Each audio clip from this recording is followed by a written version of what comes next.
देख तो ले आइयो अम्मा शक्ति। आज साझा चंद्रग्रहण की मांगे 1187। दिन शुक्रवार, तारीख 28 मार्च 2025। आज हमारे बीच में आदरणीय वकील Sharma ji, advocate supreme court है। आज आपका जो विषय है वो है श्रेष्ठ कर्म, खुशहाल जीवन। अब ज्यादा समय लेते हैं, आदरणीय वकील शर्मा जी से निवेदन करते हैं कि आज का उद्बोधन जारी करें। आदरणीय वकील। सभी प्रबुद्ध जनों को मेरा बहुत बहुत प्रणाम। और सर्वप्रथम माँ गायत्री की आराधना, उसके बाद आज का उद्बोधन। ओम भूर्भुवः स्वः तत्सवितुर्वरेण्यं भर्गो देवस्य धीमहि धियो यो न प्रचोदयात्। जय माँ। जय माँ।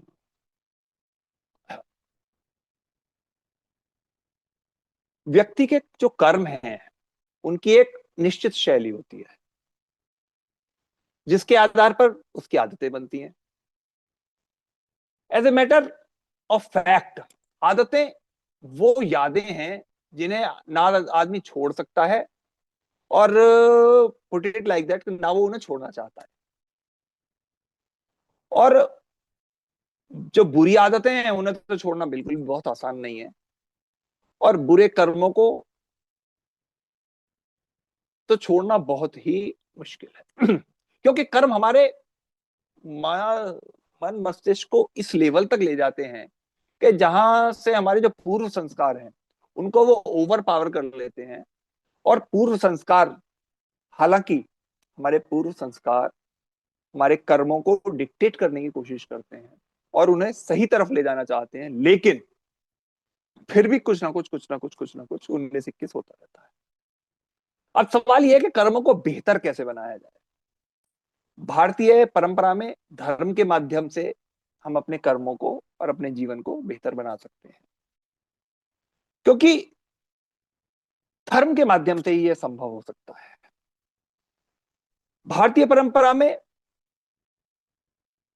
हमारी जागरूकता में चेतना की स्थापना और आदर्श जीवन के लिए, उस दिशा में बढ़ते रहने के लिए जो हमारी अनजानी शक्तियां हैं, वो हमें खराब आदतों से हटाकर अच्छी आदतों की तरफ ले जा सकती हैं।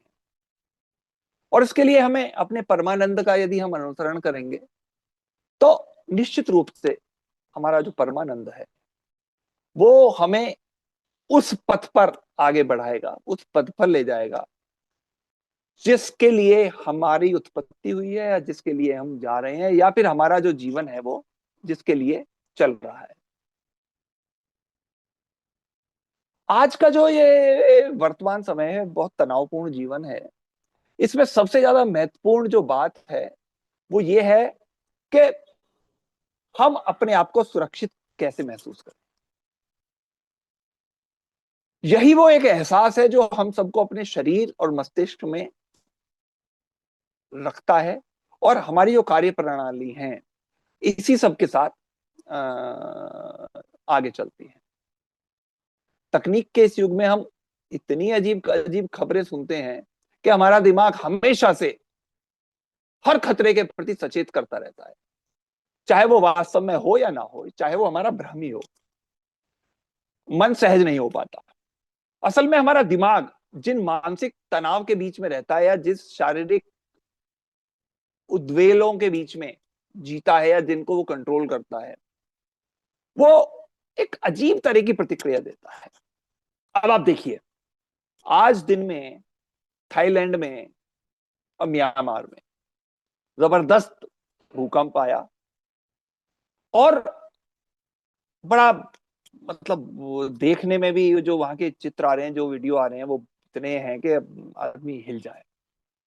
तो उसे देख के अब देखिए, कहाँ थाईलैंड में, म्यांमार में आया, लेकिन हमारा मन, यदि हम ऊपर रहते हैं सेकंड थर्ड फोर्थ फ्लोर पे, तो हमारा भी एक बार कोई आता है, अरे यार बताओ, यदि हम होते, यदि यहाँ आ गया तो क्या होगा। मतलब एक्सट्रीम तक, एक्सट्रीम तक पहुंचेगी जो हमारी ये आदत है ना, ये बहुत ज्यादा हमारी जो जीवन शैली को प्रभावित करती है।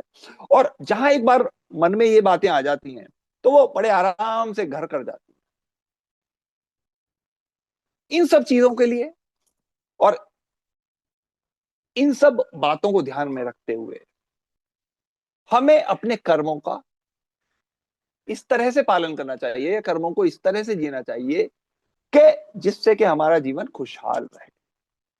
अपने कर्मों को हम ऐसा बनाएं कि जिससे हम स्वयं प्रफुल्लित रहें, स्वयं बिल्कुल हम निश्चिंत रहें और हमारा जीवन बेहतर बन जाए। अच्छा, अच्छे कर्म वो हैं जो दूसरों के लिए हमारे मन में दयालुता, मदद और लाभकारी होते हैं, जिनसे न केवल स्वयं व्यक्ति बल्कि समाज और व्यक्ति दोनों को शांति मिलती है, बड़ा सुख मिलता है। कर्म जीवन का वो महत्वपूर्ण हिस्सा है। वो महत्वपूर्ण क्या हिस्सा, वो इतना महत्वपूर्ण है कि कर्म न केवल हमारे अच्छे और बुरे कामों का परिणाम देते हैं, बल्कि हमारे जीवन की जो लिविंग क्वालिटी है, गुणवत्ता है, उसको भी प्रभावित करते हैं। हमारे कर्म हमारे भविष्य को निर्मित करते हैं, निर्माण करते हैं, और हमारे आसपास के जितने भी लोग हैं वो सब उससे प्रभावित होते हैं।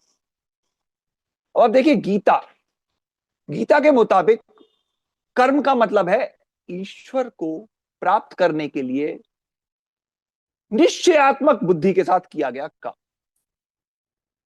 कर्म कर्म करने का तरीका और मकसद इस बात पर निर्भर करता है कि कर्म किस भाव से किया जा रहा है। और इसीलिए श्रीमद् भगवत गीता में कई प्रकार के कर्म बताए हैं, कहे हैं, जैसे सकाम कर्म, निष्काम कर्म, अकर्म, विकर्म और लीला।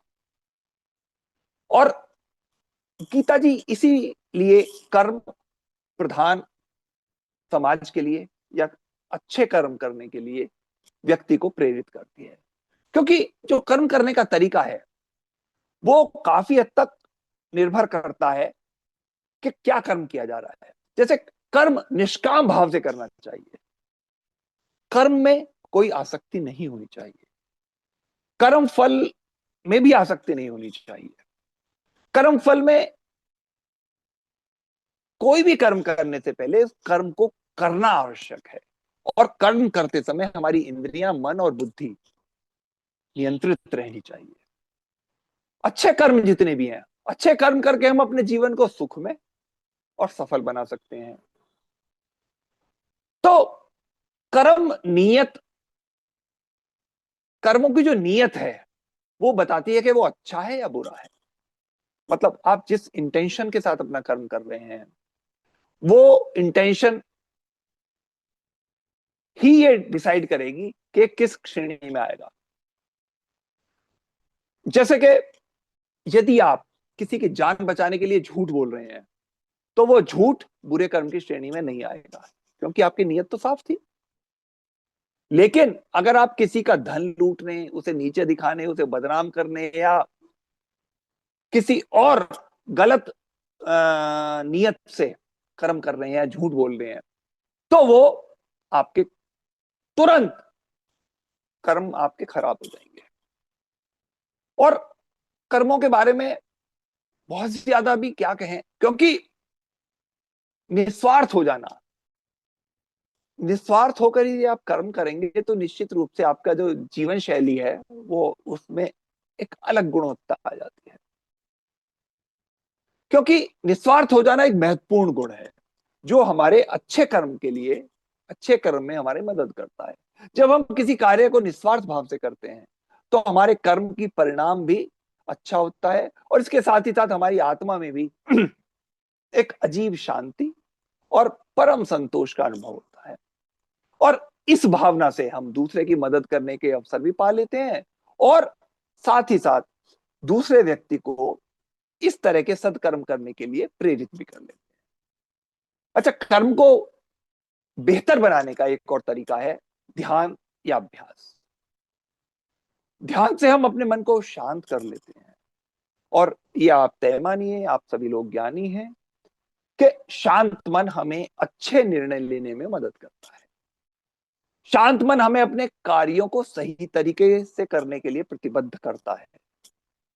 शांत मन या मेडिटेशन करने वाले लोगों को आप देखिए, उनके हाथ से सफलता फिसलती नहीं है, क्योंकि वो उस सफलता की तरफ एकाग्र चित्त होकर, एकाग्र मन से काम करते हैं। और ऐसे लोगों को छल कपट करने की जरूरत नहीं पड़ती। ये लोग अपनी मेहनत और लगन से अपनी मंजिल पर पहुंच जाते हैं। एक और बात, सेवा और दान, ये भी आप देखिए अच्छे कर्मों को बढ़ावा देता है।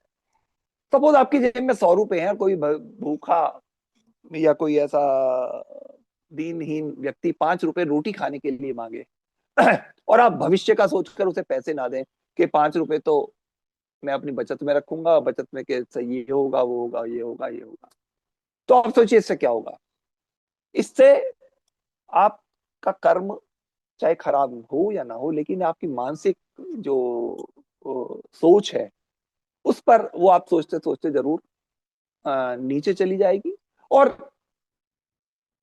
इतना आपको खुद को ही फिर बाद में गलत लगेगा, क्योंकि भारतीय समाज का जो ताना बाना है वो ऐसा बना हुआ है कि उसमें सेवा और दान को मनुष्य का के दो स्तंभ, आवश्यक स्तंभ माने हैं, जो कि उसके आत्मा की शुद्धि के लिए बहुत जरूरी है। हमारी आत्मा को पवित्रता का अनुभव जो कर्म कराते हैं, हम दूसरों के साथ उनसे साझा कर लेते हैं।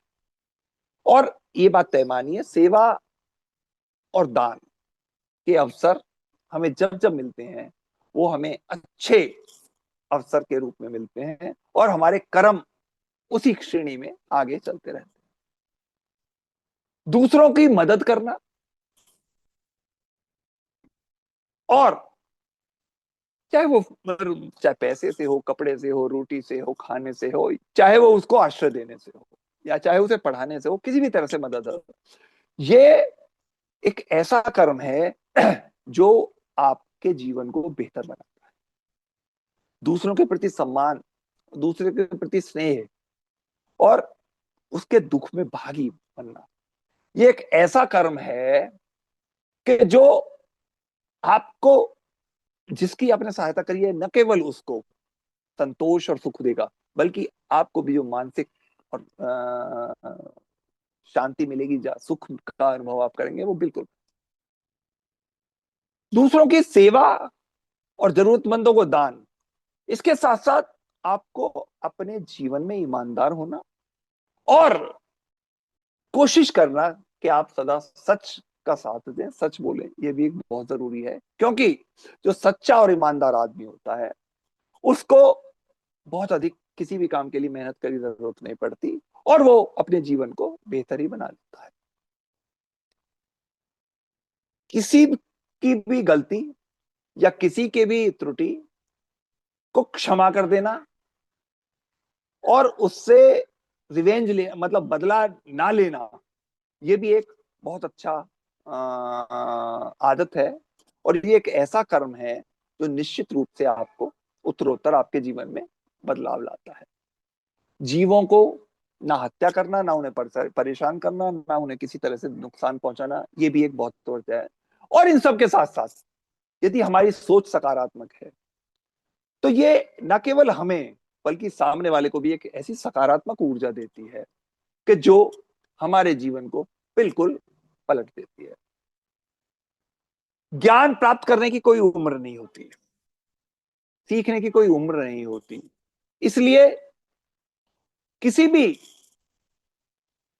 स्थिति परिस्थिति में हमें कुछ भी सीखने का यदि मौका मिलता है तो हमें उसे बिल्कुल आगे बढ़कर उसे ग्रैब करना चाहिए, उसे ले लेना चाहिए। क्योंकि इससे न केवल हम अपने आप को बेहतर बनाएंगे, बल्कि जो हमारे अंदर जो कमियां हैं उनको भी दूर करेंगे, और उसके साथ साथ हमारे जो है जो आसपास का वातावरण है वो भी सुग्राही है और सराहनीय हो जाए। इन सब के साथ साथ अपने कर्मों को आप ऐसा करें जिससे कि आपके जो कर्म है वो प्रकृति के साथ और पर्यावरण के साथ किसी भी तरह से उसको नुकसान ना पहुंचे। देखिए, अच्छे कर्म करने से तो पुण्य मिलता है, और वो एक ऐसा पुण्य है अच्छा जिससे हमारा जीवन में सुख और समृद्धि आती है। जबकि दूसरी तरफ यदि आप ये तय मानिए कि जो बुरे कर्म है हमारे, उनसे पाप उत्पन्न होते हैं, और जो पाप है अंततः हमारे दुख और कष्ट का कारण बनते हैं।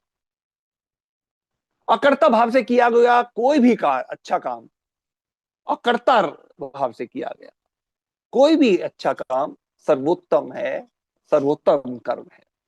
सही कर्म वो है जो वास्तविकता को बिना किसी विकृति के देखने से उत्पन्न होता है। जब आप किसी चीज को सही मायने में देखते हैं तो देखने वाला और देखी जाने वाली चीज के बीच में कोई विभाजन नहीं रहता। और जब तक ये विभाजन है तब तक संघर्ष बना ही रहेगा। लेकिन यदि आप ये देख लें कि देखना और देखा जाना एक ही है, तो संपूर्ण या जो हमारा उसके प्रति संघर्ष है वो पूरी तरह से समाप्त होकर वहां से लोप हो जाए। गीता ने कर्म के बारे में बहुत सारी चीजें कही हैं और निष्काम कर्म के बारे में बहुत अधिक इसके ऊपर जोर दिया गया है। अर्थात कर्मों में आसक्ति नहीं होनी चाहिए और ना कर्म फल में आसक्ति होनी चाहिए। ना कर्म में आसक्ति, ना कर्म फल में आसक्ति होनी चाहिए। क्योंकि भगवान श्री कृष्ण ने कहा है कि तेरा केवल कर्म करने का अधिकार है, कर्म फल का नहीं। कर्म की या फल की इच्छा मत कर इंसान, जैसे कर्म करेगा वैसा फल देगा भगवान। इसलिए तू बिना कर्म फल की इच्छा के कर्म कर। दूसरी बात इसके साथ जो जुड़ी हुई है वो ये है कि कर्म करना आवश्यक है। कुछ कर्म नैसर्गिक है जिन्हें हर हाल में करना ही होता है, इसलिए कर्म तो करने ही पड़ेंगे। क्योंकि बिना कर्म किए तो तू एक क्षण भी नहीं, एक पल भी नहीं सकता। और संपूर्ण कर्मों को यदि भगवान को समर्पित कर दे तो कर्म से होने वाले पाप और पुण्य से तू मुक्त हो जाएगा। यदि तू अपने कर्म को तेरा तुझको अर्पण क्या लागे मेरा समझ के करेगा, तो कर्म करने से होने वाले चाहे वो पाप हो या पुण्य हो, उनसे तू मनुष्य मुक्त हो जाएगा और परम धाम की तुझे प्राप्ति हो जाएगी। क्योंकि गीता जी के अध्याय बारे में भगवान श्री कृष्ण ने कहा है कि यदि तू स्वयं को मुझे समर्पित कर दे तो तेरा उद्धार हो जाएगा। यदि ये भी नहीं कर सकता तो अभ्यास योग से तेरा उद्धार हो जाएगा। यदि ये भी नहीं कर सकता तो संपूर्ण कर्मों को मुझे समर्पित कर दे, इससे तेरा उद्धार हो जाएगा। और और यदि तू ये भी नहीं कर सकता तो समस्त कर्मों के फल की इच्छा को त्याग दे, इससे भी तू मेरे परम धाम को प्राप्त हो जाएगा। मतलब ये सर्व कर्म फल त्याग योग जो है, सर्व कर्म फल त्याग योग जो है वो सर्वश्रेष्ठ सतम योग है। भगवान श्री कृष्ण ने जिस कर्म की बात की, अब ये बहुत इंपॉर्टेंट बात है तेकरी जी, 99% लोग तो ये जानते ही नहीं है कि किस कर्म के बारे में भगवान श्री कृष्ण ने अर्जुन से कहा है। भगवान श्री कृष्ण ने अर्जुन से कहा, अर्जुन तुझे जो रोल दिया गया है तू वो रोल कर। क्योंकि इस दुनिया में सबसे महत्वपूर्ण जो है वो तेरा रोल जो तुझे दिया है उसका अभिनय है। तुझे जो मैंने रोल एलोकेट कर दिया, यदि तू उसे बढ़िया तरीके से कर देगा तो तालियां बजेंगी, यदि नहीं करेगा तो तू बेकार है। अभिनय से बड़ा कुछ भी नहीं है, अभिनय ही सब कुछ है। और तू तो एक नाटक के मंच पर है। नाटक के मंच पर जो सबसे महत्वपूर्ण जो चीज होती है वो अभिनय होता है। क्योंकि नाटक में जो डायरेक्टर है, कलाकार या अभिनेता जो है वो तो उसके हाथ की कठपुतलियां है। डायरेक्टर जैसे नचाएगा वैसे नाचेगा। एक फिल्म आई थी उसमें के जीना और मरना तो भगवान के हाथ में है, हम तो केवल एक कठपुतलियां हैं। जैसे वो नचाता है हम नाचते हैं, जब वो बुलाता है आ जाते हैं, जब वो भेज देता है चले जाते हैं। तो आपको अभिनय करने के लिए जो रोल मिला हुआ है आप उस रोल को निभाओ ना। क्योंकि प्रभु के लिए भक्ति, प्रभु के लिए प्रेम, सब कुछ प्रभु के लिए ही तो है। क्योंकि वो परमपिता परमात्मा और डायरेक्टर है। डायरेक्टर ही हमें धरती रूपी नाटक के मंच पर उतारता है और डायरेक्ट उसने उतार दिया। अगर हम डायरेक्ट को देखते रहेंगे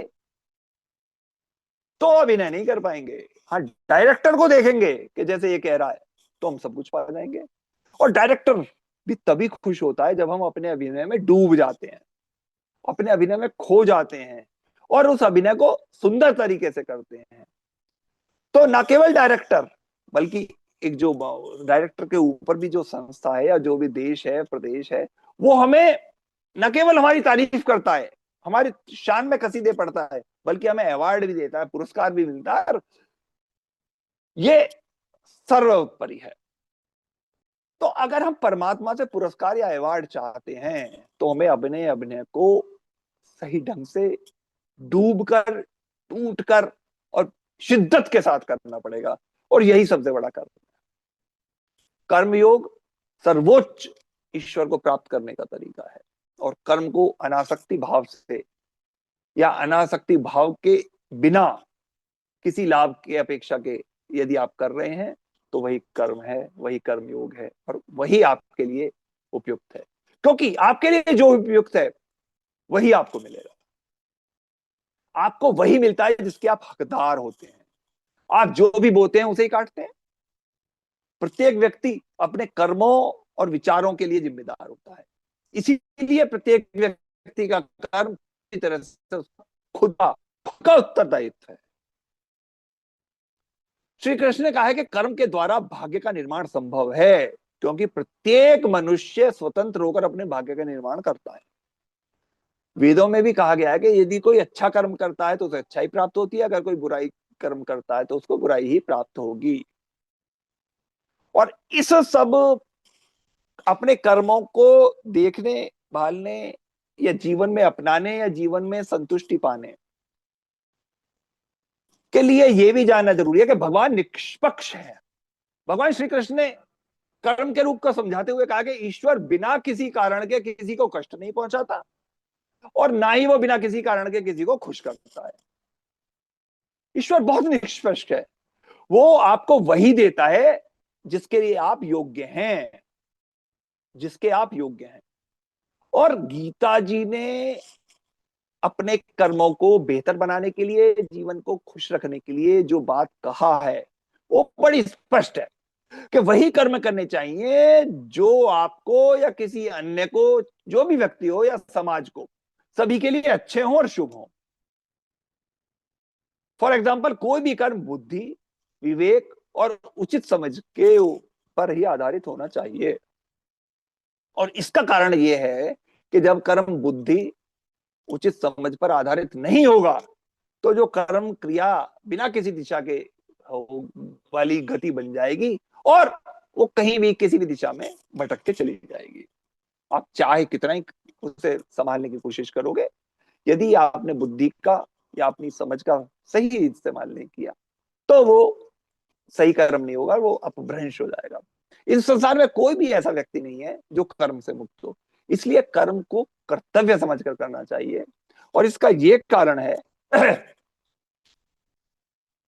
यही कारण है कि कर्म करना व्यक्ति के हाथ में है, किंतु उसका फल मिलना या न मिलना, सही मिलना, गलत मिलना उसके हाथ में नहीं है।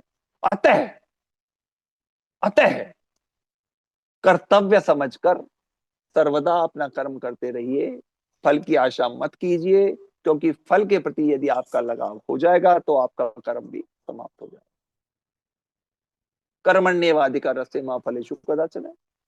आपका कर्तव्य कर्म करना है, ना कि कर्म के फल की आशा करना। मतलब आप सुनकर कि भाई कर्म करने का अधिकार है मेरे पास, कर्तव्य है मेरे पास, लेकिन विशेषाधिकार नहीं है, ये सुनकर हम एकदम चौंक भी सकते हैं। और क्योंकि हमें लगा फिर हम काम ही क्यों करें, जब महीने के आखिर में मुझे जो मिलना है वो मिलना ही है, तो क्यों करूं। अजगर करे ना चाकरी, पंछी करे ना काम, दास मलूका कह गए सबके दाता राम। फिर तो लोग कारखाने, बैंक या अफसरों के कार्यालयों के बाहर जाके बैठेंगे, बोले मैं काम करूं या ना करूं, मुझे अपना तो मेरा पेट तो भर ही जाएगा, वेतन तो मिल ही जाएगा। और जहां ये मनोवृत्ति संसार में के अस्तित्व में आई, वहीं आप समझ लीजिए कि आपका वातावरण को आप ना तो समझ रहे हैं, और आप अपने कर्म से दूर भाग रहे हैं। और जब आप कर्म से दूर भागेंगे, तो न केवल आपके जीवन की खुशियां गायब होने लगेंगी, बल्कि आपके संतुष्टि जीवन की भी खत्म हो जाएगी। गीता आपको बताती है कि तत्काल दिखाई देने वाली संतुष्टि बाद में दुख का कारण बनती है। शुरुआत में जिंदगी बहुत कठिन लगती है, ये कांटों की तरह चुभती है, लेकिन ये आपको अच्छा फल देती है, क्योंकि सभी अच्छी चीजें की शुरुआत शुरू में कठिन और कड़वी होती है, लेकिन बाद में वही शहद सी मिठास वाली आ जाती है। जबकि वो जो चीजें जो मुंह में डाले गए शहद की तरह लगेंगी आपको शुरू में, वो बाद में निश्चित रूप से आपको नुकसान पहुंचाएंगी और आप उसके लिए पछताएंगे। कहा जाता है कि यदि कोई बचपन जो आदमी शुरू में मेहनत कर लेता है, अपने जीवन के पूर्वार्ध में मेहनत कर लेता है, वो उत्तरार्ध में मौज लेता है, और जो पूर्वार्ध में मौज ले लेता है वो उत्तरार्ध में फिर परेशान रहता है। अतः गीता के अनुसार आपको वही कर्म करना चाहिए जो शुभ कर्म हो और समस्त प्राणियों के कल्याण की बात करता हो।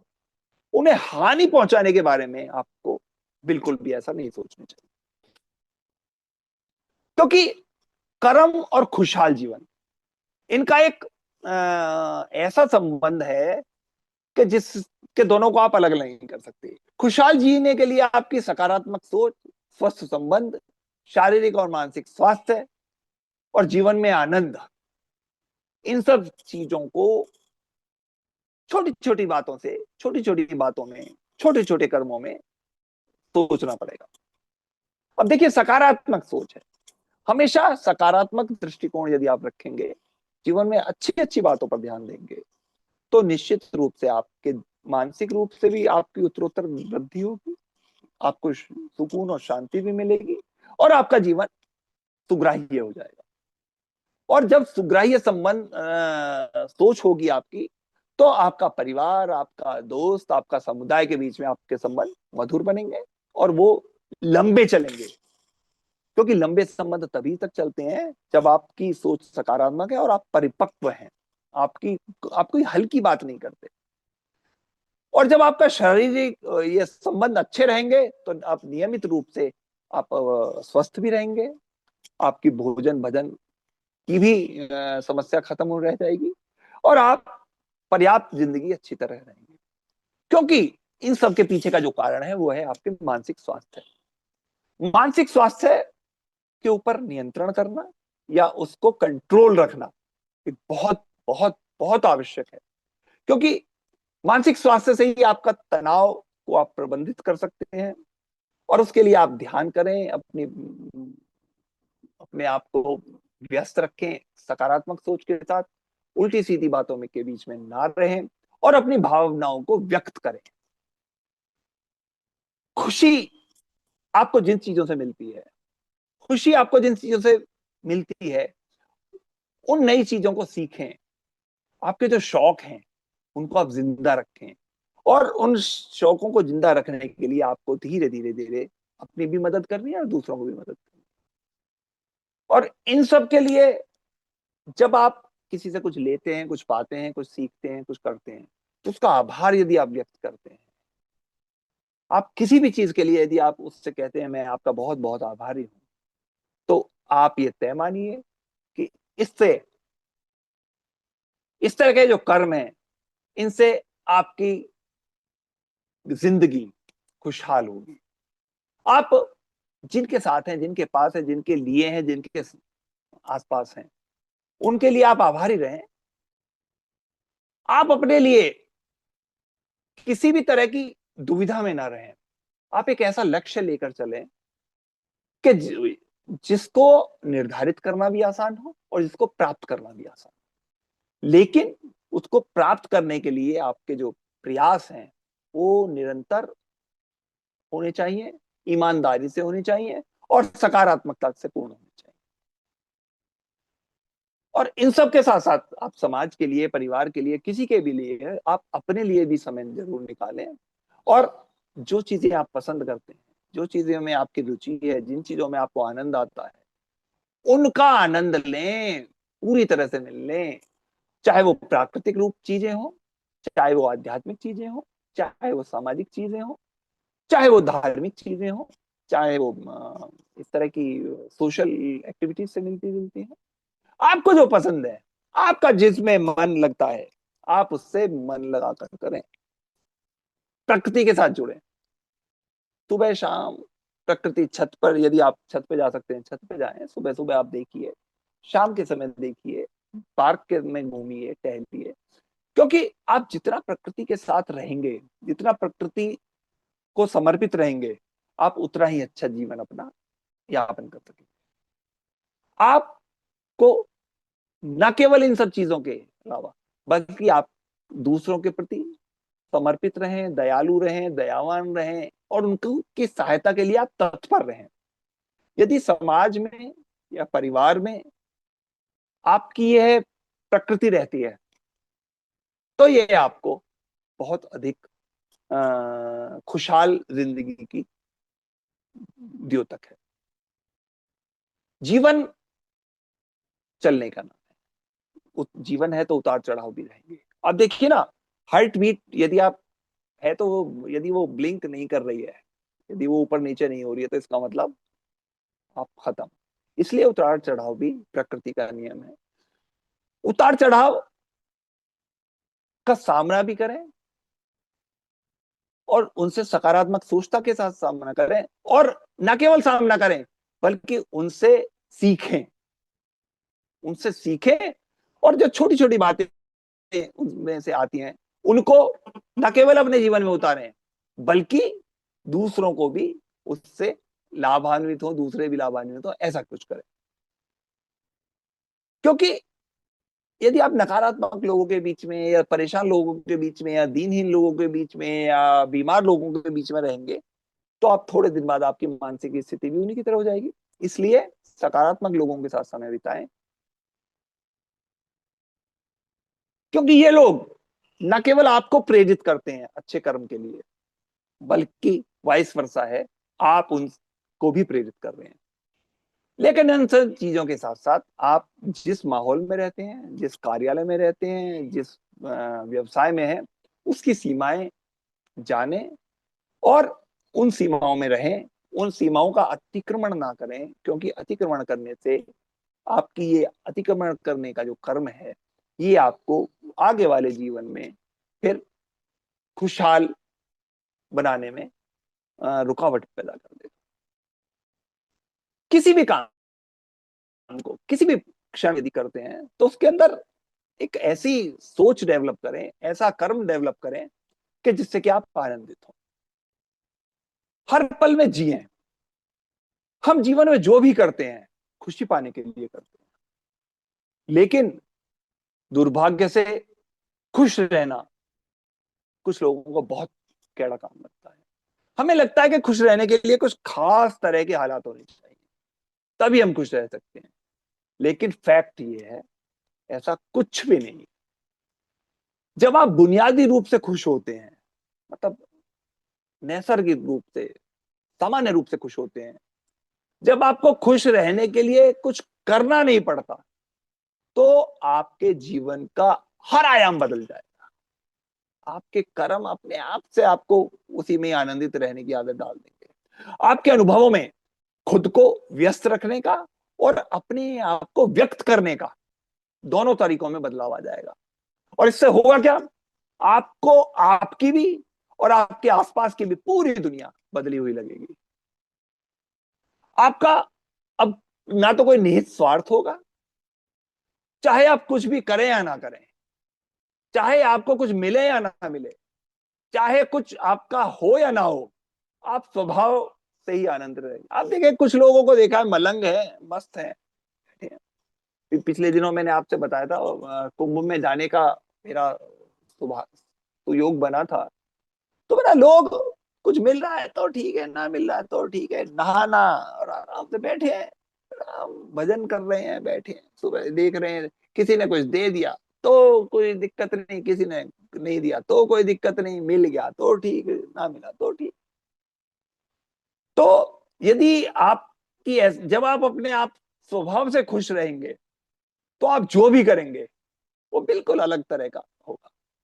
देखिए, आप ये तय मानिए कि खुश रहना आपकी बुनियादी जिम्मेदारी है। यदि आप खुश नहीं रह सकते, तो आप परेशान रहेंगे, और परेशान रहना किसी भी रूप से आपके लिए अच्छा नहीं माना जाता। किसी इंसान की पहली और सबसे महत्वपूर्ण जिम्मेदारी एक खुशमिजाज प्राणी होने की है। खुश रहना जीवन का कोई अल्टीमेट नहीं है, बल्कि यह जीवन का एक बेसिक पहलू है। अगर आप खुश नहीं हैं तो आप जीवन में कुछ नहीं कर सकते। और यदि आप कुछ भी अच्छा कर रहे हैं, कुछ भी कर्म अच्छे कर रहे हैं और उससे आपको खुशी मिल रही है, तो इसके अलावा कुछ भी नहीं है। इसके अलावा आपको जीवन में और क्या चाहिए? आप एक बार खुश हो, आप एक बार खुश होंगे, आपकी एक बार जो आंतरिक खुशी है वो आपके चेहरे पे आएगी, तो न जाने कितनी ही संभावनाएं अपने आप खुल जाएंगी। चाहे आप जो भी कर रहे हैं, आप अपने आंतरिक गुणों का विस्तार दे रहे हैं, तो आप नई नई संभावनाओं को जगा रहे हैं। चाहे आप इस बात को पसंद करें या नहीं कहीं, लेकिन फैक्ट यही है कि जब आप प्रसन्न होकर, प्रफुल्लित होकर, आंतरिक रूप से प्रफुल्लित होते हैं, तो एक आपके जो अंदर अंदर एक जो निर्मल स्फूर्ति या निर्मल आनंद मिलता है, वो किसी अन्य उसका कोई मोल नहीं है, वो अनमोल है। आप दुनिया के लिए महत्वपूर्ण हैं या नहीं है, आप अपने लिए बहुत महत्वपूर्ण है। अगर आप दुनिया के बारे में चिंतित हैं, तो पहली चीज आपको यह करनी चाहिए कि आप पहले खुद एक खुश मिजाज प्राणी बन जाएं। खुश मिजाज प्राणी के रूप में आप अपने आप को चेंज कर लें, ढाल लें, तो आप निश्चित रूप से ये ऐसा रूपांतरित कर देंगे कि उसके बाद फिर जो परेशान आपसे जो भी मिलेगा वो आपसे प्रसन्न रहेगा। क्योंकि खुशी जो है ना, वो आपकी मूल प्रकृति में होती है। आपके कर्म आपको खुशियों की तरफ ले जाते हैं। आपके अच्छे कर्म आपको, या आपके प्रफुल्लित सदकर्म आपको इस तरफ, ऐसी एक ऐसी तरफ, एक ऐसा माहौल आपके चारों तरफ बना देंगे कि आप इस बात से कोई फर्क नहीं पड़ेगा कि आप जीवन में क्या कर रहे हैं। चाहे वो कारोबार हो, शिक्षा हो, सेवा हो, प्रोफेशनल हो, सर्विस क्लास हो, आप ऐसा इसलिए कर रहे हैं क्योंकि आपके भीतर एक गहराई है। आपकी गहराई की एक ऐसी भावना है कि जो आपको सर्वे भवन्तु सुखने की तरफ ले जाती है। इस धरती पर जो भी कुछ है, हम लोग जितने भी हैं, हम लोगों की मूल प्रकृति क्या है? जब आप बच्चे थे तो आप यूं ही खुश थे, वही आपके प्रकृति है। तो अब बड़े होने के बाद ऐसी क्या आफत आ गई जो आप परेशान रहने लगे? जो आपकी मूल प्रकृति है तो आप उसमें रहो। जब आप मूल प्रकृति में खुश थे तो खुश रहो ना। और खुशी का स्रोत आपके क्योंकि अंदर है, और आप उसे हमेशा एक जीवंत अनुभव बना सकते हैं। लेकिन आप उसको पहचानो, उसके अंदर जियो। उस मतलब बचपन के या जो नैसर्गिक आपके अंदर प्रतिभा है, उसको पूरी तरह एंजॉय करो। देखिए, आज आप सुबह उठे, सपोज आप छत पर गए या पार्क में गए, आपने देखा कि सूर्य तो आज बड़े अद्भुत रूप से उगता हुआ दिखा आपको। सूर्य उगता रहा, आपने वहां थोड़ी देर समय बिताया, देखा फूल भी खिलने लगे। आज तो देखिए, जो तारामंडल था वो धीरे धीरे धीरे धीरे धीरे धीरे धूमिल होता चला जा रहा है। समूचा ब्रह्मांड एक व्यवस्थित रूप से काम कर रहा है। तो ये व्यवस्था आप अपने जीवन में क्यों नहीं उतार रहे? जब समूचा ब्रह्मांड बढ़िया तरीके से काम कर रहा है, तो आपके दिमाग में एक ये कीड़ा क्यों है कि जो आपको मजबूर करा, यार मेरा तो आज पता नहीं काम होगा नहीं होगा, आज मेरा कुछ होगा नहीं होगा, कल मेरा काम छोड़ के आया था। अरे भैया, जब सब सिस्टम से चल रहा है, सब सिस्टम से प्रसन्न है, तो आप क्यों परेशान हो? ये बताओ।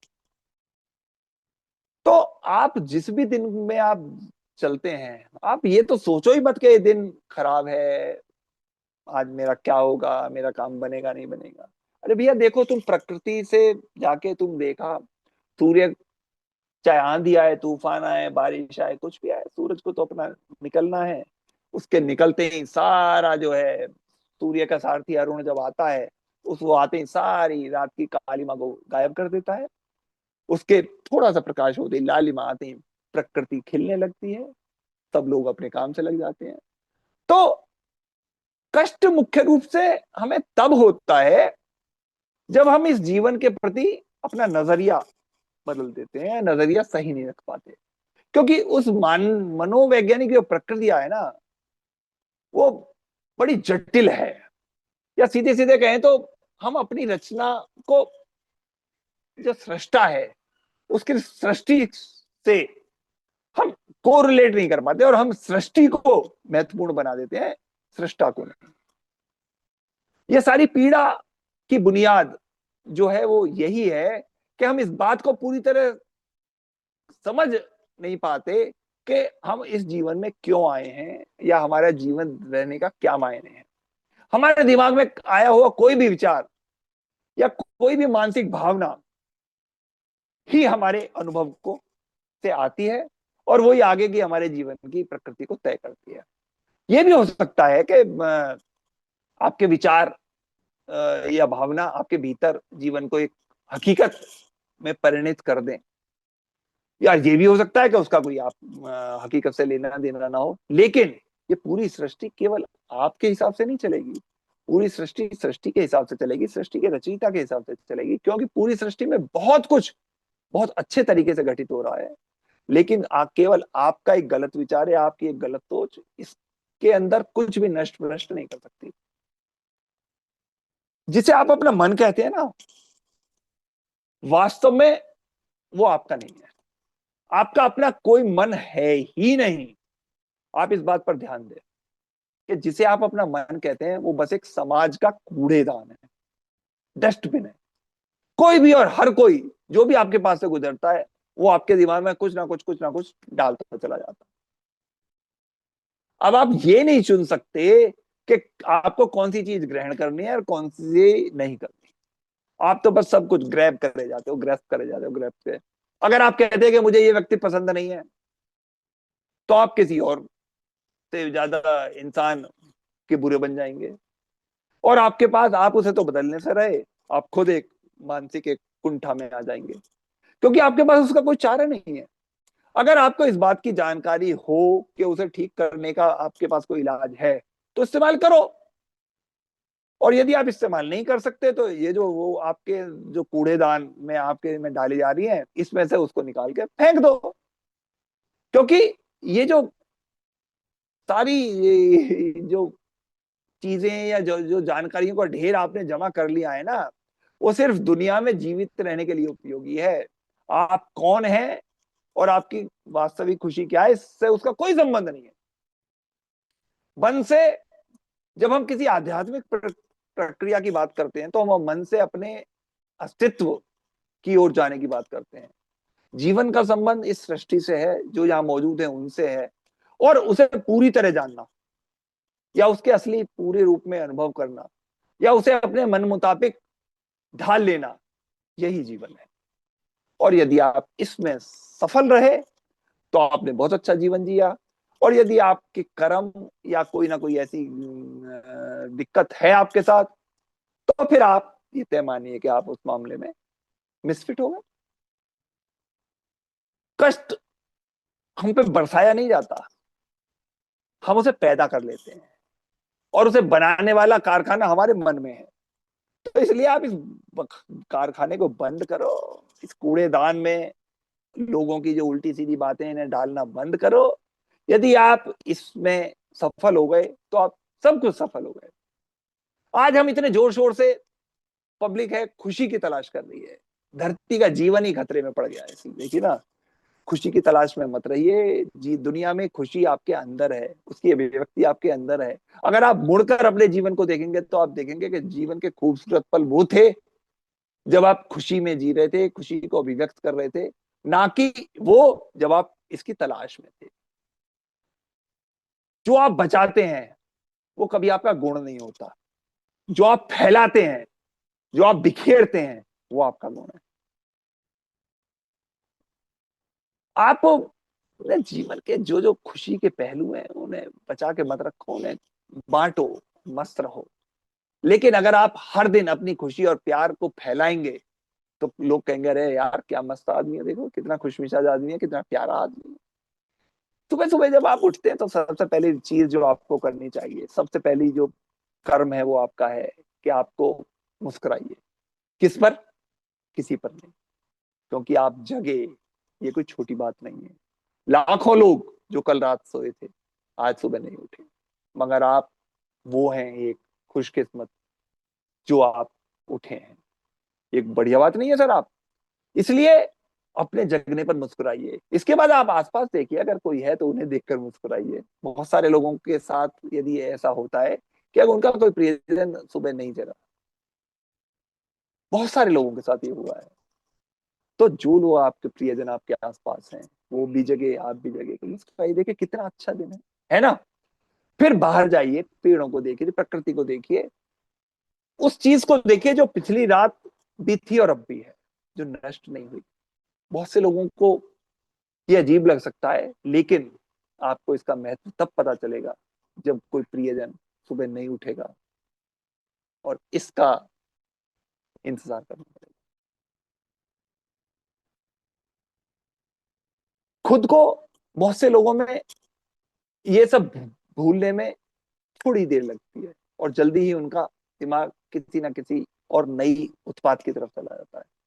जीवन को एक खुराक दें, हर घंटे में जीवन को याद दिलाएं अब उसकी अहमियत क्या है। अगर आप संवेदनशील हैं तो उन संवेदनाओं को व्यक्त करें, और केवल 2-4 सेकंड हर 1 घंटे, 2 घंटे, 3 घंटे बाद कि मैं जीवित हूं, तुम जीवित हो, और मुझे अब सकारात्मक रूप से कुछ ना कुछ करना है।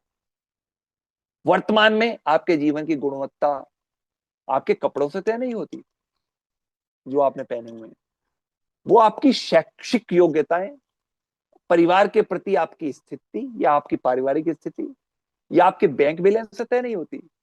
आपके जीवन की गुणवत्ता इस बात पर निर्भर करती है कि आप भीतर से कितने शांत, कितने सौम्य और कितने खुश हैं। निश्चित रूप से जिसे भोजन नहीं मिलता, या जिसके पास जीवित रहने के लिए बुनियादी चीजें की कमी है, वो शारीरिक रूप से जरूर कष्ट में होगा। इस पर ध्यान दिए जाने की जरूरत है, क्योंकि हमें बुनियादी सुविधाओं के लिए, बुनियादी जरूरतों को पूरे करने के लिए हमें टाइम चाहिए। आपको लगता है कि जो कार चला रहा है आदमी, वो पैदल चल रहे आदमी से ज्यादा खुश है? नहीं। आपके पास क्या है ये इस बात से तय नहीं होता, ये इस बात से निर्भर करता है कि आप उस समय कैसा महसूस कर रहे हैं। और अल्टीमेटली सर, आप अपने कर्म कैसे भी रखें, किसी भी तरह के रखें, लेकिन लेकिन लेकिन उसकी कमीज मेरी कमीज से सफेद कैसे है, ये सोचना बंद कर दें। दूसरों से तुलना करना बिल्कुल बंद कर दीजिए, यदि आप अपने जीवन को खुश और खुशहाल बनाना है। क्योंकि खुद की तुलना किसी और से करने वाला व्यक्ति है। आप मोटर बाइक चला रहे हैं, किसी की मर्सिडीज कार देख के आप जलते हैं, दुखी कर रहे हैं। साइकिल पर चलने वाले व्यक्ति मोटरसाइकिल वाले को देख के दुखी है। पैदल चलने वाले व्यक्ति साइकिल वाले को देख के दुखी है। तो क्या ये बेवकूफी वाली बात ही तो है सर। और आखिर में बस मैं यही बात कहना चाहूंगा सर, कि जो लोग खुश रहने के लिए बाहरी हालत पर निर्भर रहते हैं, जो लोग खुश रहने के लिए बाहरी हालत पर निर्भर रहते हैं, वे कभी अपनी जिंदगी में सच्ची खुशी नहीं महसूस कर पाते। निश्चित रूप से अब समय है कि हम अपने अंदर झांकें और देखें कि हम किस तरह से खुशहाल रह सकते हैं। जीवन के अपने अनुभव से आप साफ साफ देख सकते हैं कि सच्ची खुशी आपको तभी मिलती है जब आपका अंतर्मन में बदलाव है। जब आप खुश होने के लिए बाहरी स्थितियों पर निर्भर करते हैं, तो आपको समझना चाहिए कि बाहरी हालात कभी भी 100% आपके अनुकूल नहीं होते। हकीकत यह है कि कम से कम एक इंसान, यानी कि आपको उस तरह रहना चाहिए जैसा आप रहना चाहते हैं। अगर आप अपने अंदर उस तरह से रहते हैं जिस तरह से आप खुद को रखना चाहते हैं, तो आप नेचुरल रूप से बहुत खुश हैं। और ये कोई ऐसी चीज नहीं है जिसे आपको खोजना पड़े। अगर आप मूल प्रकृति में वापस चले जाते हैं तो आप सिर्फ और सिर्फ खुशी रहेंगे, और केवल खुश रहेंगे। तो इन सब चीजों के साथ साथ इस प्रकृति में आप अपने स्वयं में बने रहिए, क्योंकि वो एक, आपका अपने आप में बने रहना बहुत खास है। आपका सुरक्षित स्थान वो है जहां आप बार बार खुद को खोज सकते हैं। जीवन का उद्देश्य आपकी धड़कनें तय करती हैं, और उन धड़कनों का ब्रह्मांड से मिलना ही सर्व।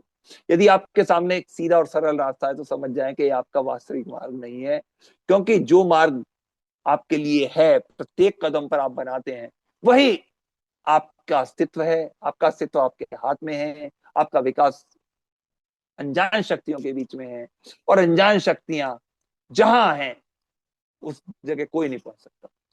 आप अपने कर्म पर गंभीरता से गौर करें, और यदि आप अपने कर्म पर गंभीरता से गौर करेंगे तो कि जिन प्राकृतिक चीजों में देख रहा था जो समूचे ब्रह्मांड में मौजूद हैं, उसके लिए प्रकृति के प्रति मेरा प्रेम, प्रकृति के प्रति मेरा समर्पण, प्रकृति की बनाई हुई चीजों के प्रति मेरा प्रेम यदि सही है, मेरे कर्म उसकी तरफ मुझे प्रेरित कर रहे हैं, तो निश्चित रूप से मेरा जीवन भी ठीक है, और मैं इन सब चीजों से निश्चित रूप से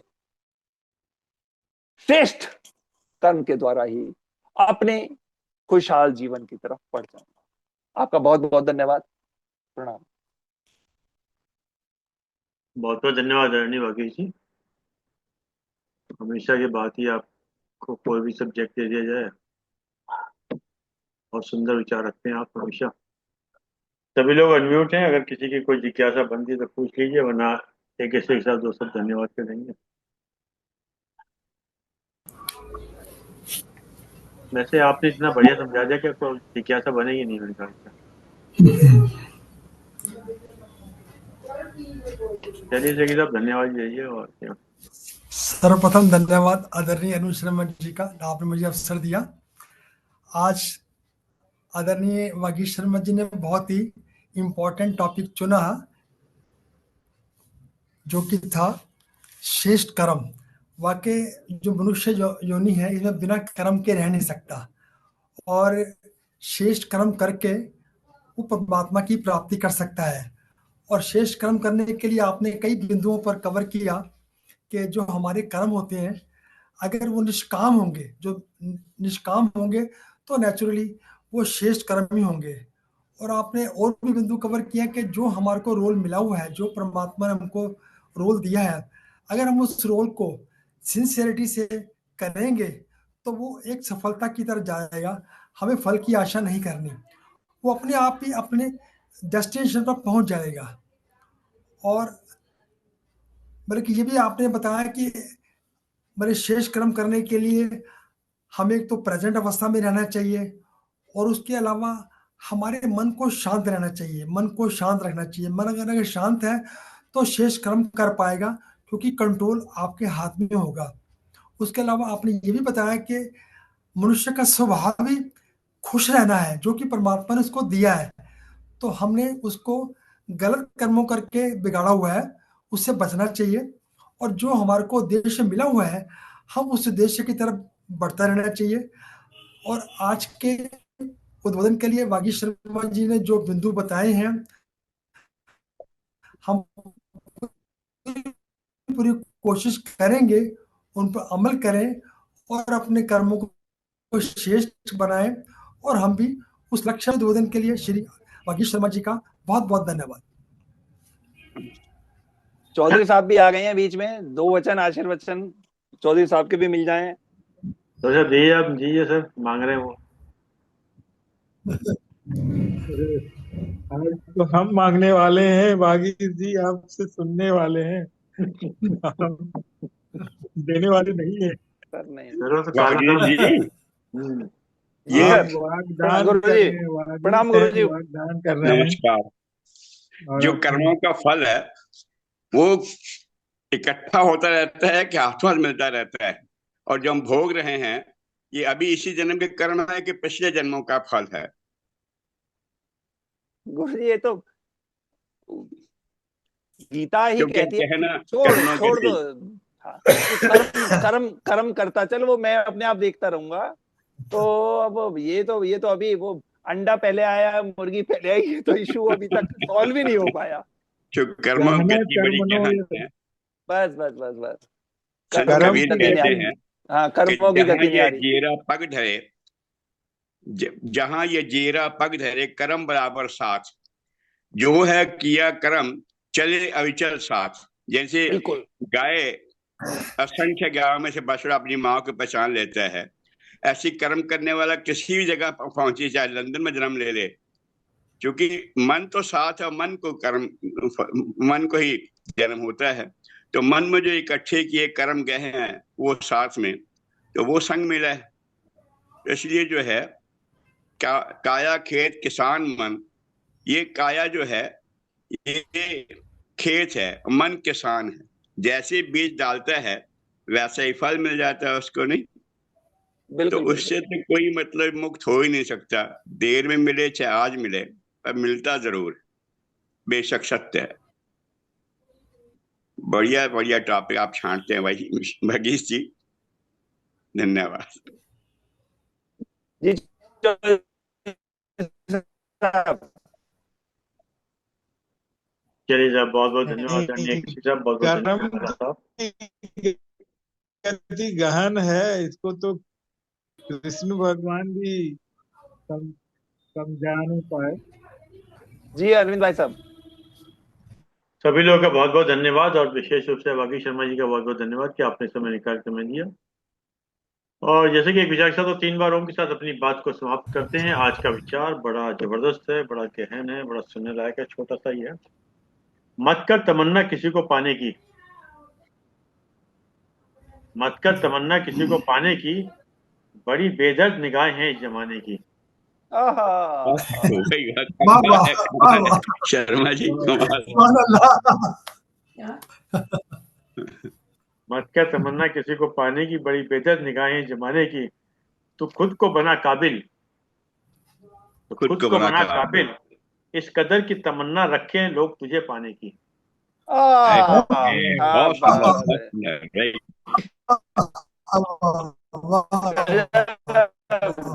गजब गजब गजब, वाह शर्मा जी वाह तो वाह। भैया शेर भी पढ़ लेते हैं।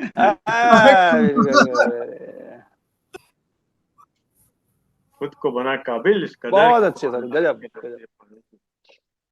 चलिए साहब, आइए 3 बार हम पहचान करते हैं। ओम।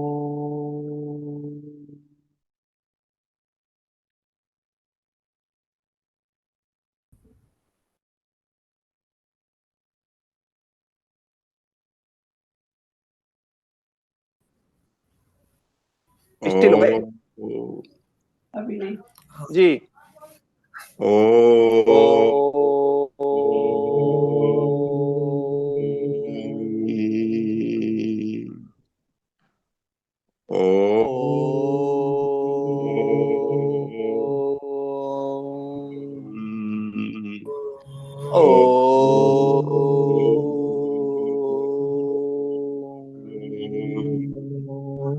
शांति शांति शांति शांति ओम। सभी को शांति हो। प्रणाम प्रणाम। सभी प्रणाम।